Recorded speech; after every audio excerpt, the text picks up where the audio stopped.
સવારના 6 વાગ્યા છે અને બહુ ઠંડી છે, ફૂલ ઠંડુ વાતાવરણ છે અને ધુમ્મસ એટલું છે કે આજુબાજુમાં કંઈ જ દેખાતું નથી. સૌથી પહેલાં જે ચા જોઈએ, ચા લેવા માટે હું આવ્યો છું. તમે જુઓ મારી પાછળ પેલી કીટલી છે, ત્યાં હું ચા લેવા માટે આવ્યો છું અને પહેલાં ચા નાસ્તો કરશું. હવે રૂમમાં જ્યાં સુધી લાઇટ ના આવે ત્યાં સુધી બોઇલરનું પાણી ઉપર ટાંકે નહીં ચડે ત્યાં સુધી નાવા ધોવા નહીં મળે. એટલા માટે પહેલાં અમે ચા નાસ્તો કરી લઈશું, તો લાઇટ આવે પછી નાવા ધોવાનું અને પછી અમે જેસલમેર ફોર્ટ ફરવા માટે જઈશું. મિત્રો તમે ધુમ્મસ જોઈ શકો છો.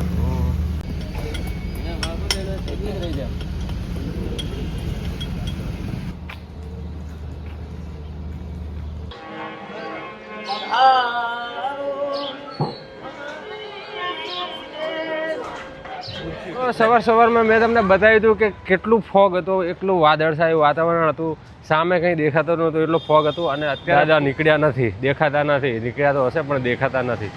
તો હવે હું જઈ રહ્યો છું જેસલમેર ફોર્ટ ઉપર અને ત્યાંના વ્યૂઝ તમને બતાવું. બહુ મજા કરી છે અત્યાર સુધી જર્ની, અને બપોર પછી આગળ હું જ્યાં જવાનો છું એ પણ આ વિડીયોમાં હું તમને બતાવીશ. તો આ છે જેસલમેર ફોર્ટ. મારી ફેમિલી પાછળ બધા ઊભા છે ચા નાસ્તો કરવા માટે. ચા બીજી વાર થઈ રહી છે સવારમાં, કારણ કે જેસલમેર સિટીમાં લાઇટ નથી એટલે અમે થોડી વેઇટ કરી હતી. તો આ છે ફોર્ટની એન્ટ્રી અને હવે અમે અંદર જઈ રહ્યા છીએ.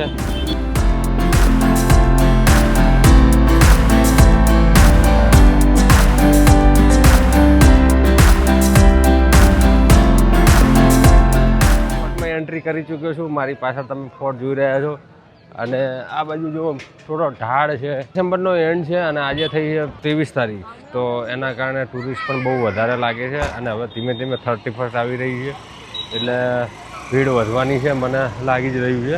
અને ભાવમાં વાત કરીએ તો ભાવમાં થોડો વધારો થવાનું ચાલુ થઈ ગયું છે. એટલે 31st આવે એટલે તમે જે બજેટ લઈને આવતા હોય એનું લગભગ ડબલ લઈને તમારે ચાલવું પડે.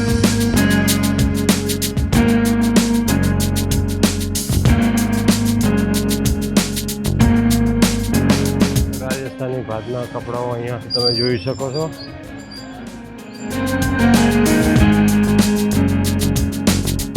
બહુ છે અને જેસલમેર આખી જેસલમેર સિટીનો વ્યૂ અહીં બહુ મસ્ત રીતે દેખાય છે.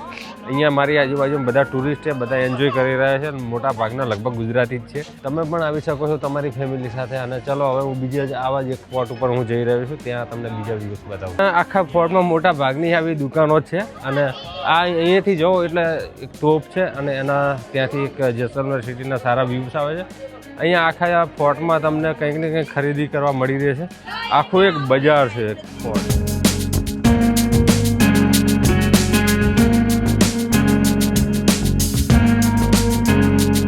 આ રીતે બધા ટુરિસ્ટ અહીંયા એન્જોય કરી રહ્યા છે. આ તોપ છે અહીંયા બાજુમાં જ. સુરત દાદા હવે નીકળ્યા છે એટલે થોડી ઠંડી ઓછી થશે એવું મને લાગી રહ્યું છે. જો મિત્રો અહીંયા પણ એક બહુ મસ્ત વ્યૂઝ પોઈન્ટ છે અને અહીંયાથી પણ આખો જેસલમેર સિટી દેખાય છે. અમારી હોટલ પણ અહીંથી દેખાઈ રહી છે અને અહીંયા એક તોપ, નાની તોપ પણ છે. એટલી સાંકળી મસ્ત ગલીઓ છે અને આ આખા ફોર્ટમાં આવી રીતે દુકાનો જ છે, લોકો રહે પણ છે અને અહીંયા તમે ખરીદી પણ કરી શકો છો. ફોર્ટનું એકદમ સેન્ટર અને અહીંથી તમે પબ્લિકની ભીડ જોઈ રહ્યા છો. અહીંયા તમને ખાણીપીણી વસ્તુઓ પણ મળી જશે. આ જે છે એ મહારાણીના મહેલો ને એવું બધું છે. હું ત્યાં અંદર જોવા નથી જઈ રહ્યો કારણ કે મારે ઘણું બધું એક્સપ્લોર કરવાનું છે. જો વ્લોગ સારો લાગે કોમેન્ટ કરતા રહેજો, તો ફરીથી પણ આપણા જેસલમેરનો થોડા વધારે ડિટેલમાં આ વિડીયો બનાવશું. તો અહીંયા લોકો અંદર જઈ અને મ્યુઝિયમને બધું જોવા જઈ રહ્યા છે. તો ચલો હવે હું આગળ વધીશ અને તમને બીજા પોઈન્ટો બતાવું છું. અહીંયા ફૂલ ભીડ છે અત્યારે, તમે જોઈ શકો છો.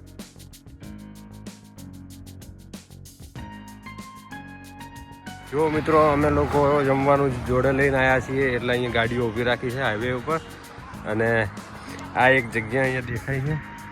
અહીંયા બધું બનાવવાની તૈયારી ચાલી રહી છે અને આ બાજુ હાઈવે છે. અમે જેસલમેરથી કુલધરા જઈ રહ્યા છીએ અને ત્યાંથી જવાનું છે સમ, જ્યાં અમે ટેન્ટ બુક કરાવેલું છે. આ રસ્તો જેસલમેરથી આવે છે અને આ બાજુ જાય છે કુલધરા. અને સમ ડેઝર્ટ, જે અહીંથી 40 કિલોમીટર છે. રોડની બાજુમાં આ રીતે ગાડી ઊભી રાખી અને જાતે બનાવી અને ત્યાં જમવાનું છે, કારણ કે અહીંયા લોકલ હોટલોમાં જમવાનું નથી ફાવતું, એના માટે હરખું સમાવ્યો.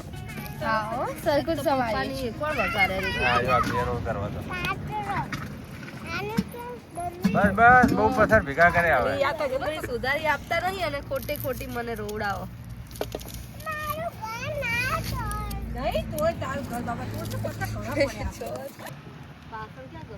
મરચું માં આપણે નાખજો.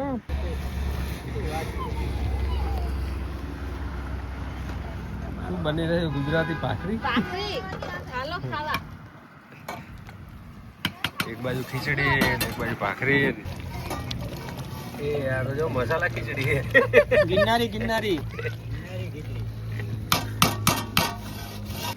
વાહ, કારીગર આપણે.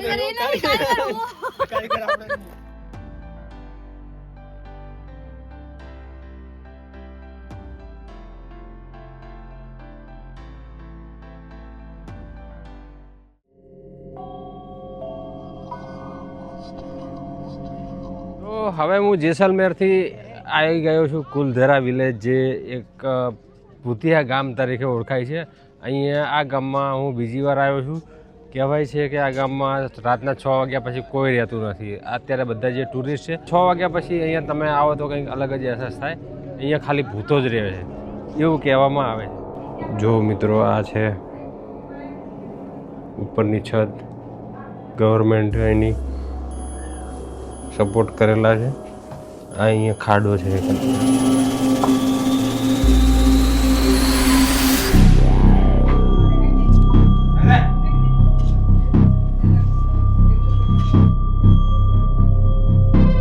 તમે જોઈ શકો છો કે પાછળ આખું એક ગામ છે, તૂટેલી દિવાલો છે.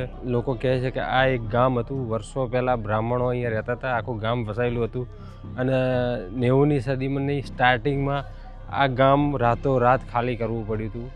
એના પાછળ ઘણો એક ઇતિહાસ છે. કુલધરા એક સ્થાપિત ગામ જે એક રાતમાં જ ખાલી થઈ ગયું હતું. હવે જે વધ્યું છે માત્ર એક ખંડર અને એક શ્રાપ. કહેવાય છે કે સલીમ સ્નેહા જેસલમેરનો તાકાતવર પ્રશાસક હતો. એને કુલધરા ગામના મુખિયાની બેટી ઉપર ખરાબ નજર નાખી હતી અને ગામવાળાએ એનો વિરોધ કર્યો. પછી દીવાને જબરજસ્તી કરી અને ધમકી આપી. એટલે આખા ગામે એક સાથે મળીને ગામને ખાલી કરવાનું નક્કી કર્યું અને એ રાત્રે બધા પરિવારો એક સાથે ગામ છોડ્યું અને જતાં જતાં એમને એક શ્રાપ આપ્યો. આ ધરતી કોઈની નહીં થઈ શકે. ત્યારથી આ જગ્યા વેરાણ છે. કહેવાય છે કે ઘણા બધા લોકોએ એવું મહેસૂસ કર્યું છે કે રાત્રે આ જગ્યા ઉપર કોઈ રોકાય છે તો એને પરછાઈઓ દેખાય છે. એટલે આજ સુધી કોઈ આ જગ્યા ઉપર રોકાયું નથી અને ગામ ફરીથી પણ વસ્યું નથી. આવો કંઈક છે કુલધરા ગામનો ઇતિહાસ. વિડીયોમાં તમને બતાવવા જઈ રહ્યો છું કે અમુક અવશેષો આપણને જોવા મળે છે કે એવા જૂના ઘર, જૂનવાણી વસ્તુઓ હતા હાલમાં છે. પાછળ તમે જોઈ રહ્યા છો કે કેટલા ટુરિસ્ટ છે અને અહીંયા ગવર્મેન્ટે આ બાજુ થોડું ડેવલપ પણ કર્યું છે. એટલે થોડું આ ગામને મોડિફાઈ કરવામાં આવ્યું છે, જેથી ટુરિસ્ટનો બહુ જ ઘસારો રહે છે અહીંયા.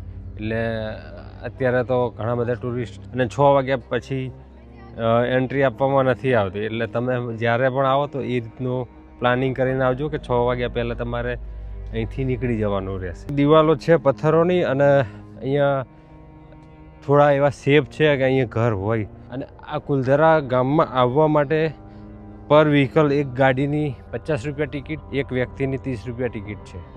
આ રીતના તમે આવી શકો છો. જો આ એક છે જે આપણે અલમારી જેવું કહી શકાય. આ બાજુ પણ તમે જુઓ 3.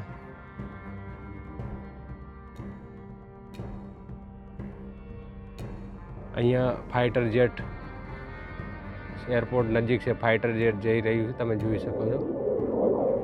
જેસલમેરમાં બોર્ડર બહુ નજીક છે. અવાજ આવતો હશે કદાચ તમને. બાજુમાં જ પાકિસ્તાન છે.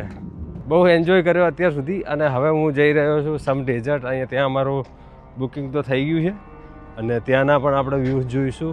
આ કુલધરા ગામ કેવું લાગ્યું કોમેન્ટ કરતા રહેજો. હવે હું જવાનો છું સમ ડેઝર્ટ. ત્યાં અમારું બુકિંગ થઈ ગયેલું છે અને ત્યાં નાઇટ સ્ટે કરવાનો છે.